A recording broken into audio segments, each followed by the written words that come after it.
Hello guys, welcome back. আজকে আপনাদেরকে দেখাবো কিভাবে আপনার ফটো এবং নাম ব্যবহার করে পবিত্র ঈদ উল ফিতরের পোস্টার তৈরি করে নেবেন শুধুমাত্র 1 মিনিটে। এই ভিডিওতে আমি আপনাদেরকে খুব সহজে শিখিয়ে দিব। ভিডিওটি দেখার পূর্বে অবশ্যই একটি লাইক দিয়ে দিন। অসাধারণ সকল এডিটিং এবং হ্যাক ভিডিও দেখতে আমাদের চ্যানেলটি সাবস্ক্রাইব করে পাশে থাকা বেল আইকনটি বাজিয়ে দিন। পবিত্র ঈদ উল ফিতরের পোস্টার তৈরি করার জন্য প্রথমে আপনি এই ভিডিও ডেসক্রিপশন বক্সে এরকম একটি লিঙ্ক পেয়ে যাবেন। তো এই লিঙ্কের মধ্যে ক্লিক করে ড্রাইভের মধ্যে চলে যাবেন।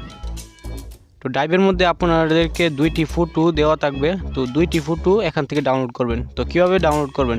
ডাউনলোড করার জন্য ফটোর উপরে ক্লিক করবেন। ক্লিক করার পর উপরে ডাউনলোডের বাটন দেখতে পাবেন। তো এটার মধ্যে ক্লিক করলেই ডাউনলোড হয়ে যাবে।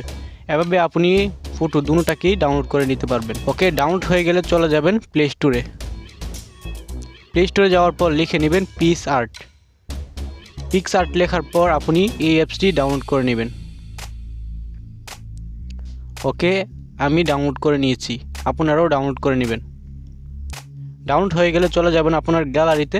গ্যালারির মধ্যে এই ফটোটি শেয়ারে ক্লিক করবেন। শেয়ারে ক্লিক করার পর আপনি এই ফটোটাকে PicsArt অ্যাপসের মধ্যে নিয়ে যাবেন। তো আমি দেখিয়ে দিচ্ছি কীভাবে শেয়ারে ক্লিক করে PicsArt অ্যাপসের মধ্যে নিয়ে যাবেন। এখান থেকে PicsArt অ্যাপসটি বের করে নেবেন। ওকে, এবার PicsArt অ্যাপসের মধ্যে ক্লিক করবেন। ক্লিক করার সাথে সাথে আপনার ফটোটি PicsArt অ্যাপসের মধ্যে এইরকমভাবে শো হয়ে যাবে। এবার নিচের দিকে আপনি অ্যাড ফটো অপশনটি বের করে নেবেন। বের করার পর এটার মধ্যে ক্লিক করবেন।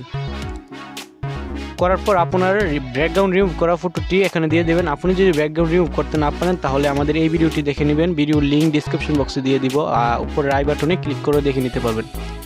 তো ব্যাকগ্রাউন্ডটি রিমুভ করা হয়ে গেলে এভাবে আপনি অ্যাডজাস্ট করে রেখে দিবেন। ওকে, আমি ভালোভাবে রেখে দিলাম।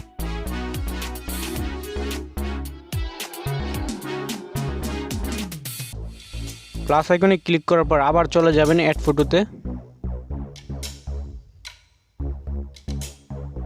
অ্যাড ফটো থেকে আপনি এই PNGটি অ্যাড করে নেবেন।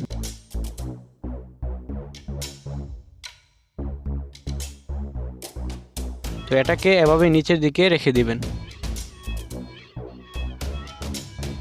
ওকে, আমি ভালোভাবে অ্যাডজাস্ট করে রেখে দিলাম, আপনারাও এইভাবে রেখে দিবেন। রাখা হয়ে গেলে প্লাস আইকনে ক্লিক করে টেক্সটের মধ্যে ক্লিক করবেন। টেক্সটের মধ্যে ক্লিক করে আপনার নামটি এখানে লিখে নেবেন।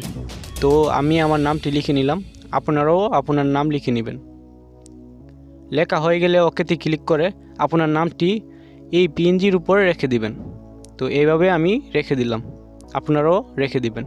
রাখা হয়ে গেলে উপরে ডাউনলোড অপশন দেখতে পাবেন। তো ডাউনলোড অপশনে ক্লিক করার সাথে সাথে আপনার ফটোটি সেভ হয়ে যাবে আপনার গ্যালারিতে।